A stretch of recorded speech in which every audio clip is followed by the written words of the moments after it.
చివరి శ్వాస వరకు తన సర్వం దారబోసి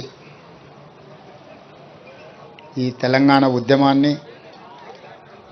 తెలంగాణ రాష్ట్ర సాధనలో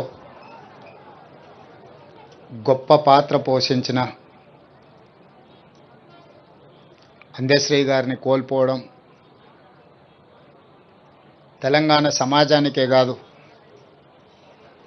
వ్యక్తిగతంగా నాకు చాలా తీరని లోటు. పిసిసి అధ్యక్షుడిగా ప్రజాక్షేత్రంలో పర్యటిస్తున్నప్పుడు అందశ్రీ గారిని కలవాలని ప్రయత్నం చేస్తే, నేను రాజకీయ నాయకులకు దూరంగా ఉంటాను,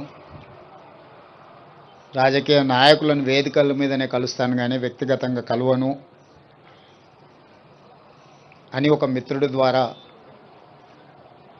సమాచారాన్ని చేరవేసి, అయినా పర్వాలేదు ఒకసారి కలుద్దాం, తెలంగాణ రాష్ట్ర భవిష్యత్తు గురించి చర్చించుకుందాం, రాష్ట్ర సాధనలో కోట్లాది మందిని ఏకం చేసి తెలంగాణ ఉద్యమ బాట నడిపించిన మీరు ఈనాడు 4 కోట్ల తెలంగాణ ప్రజలు కష్టాలలో ఉన్నప్పుడు మీదైన పాత్ర పోషించాలి అని చెప్పి అందశ్రీ గారిని అడగడం, కలవడం, ఆనాడు కాంగ్రెస్ పార్టీని నడిపించే క్రమంలో వారొక గొప్ప స్ఫూర్తినిచ్చింది.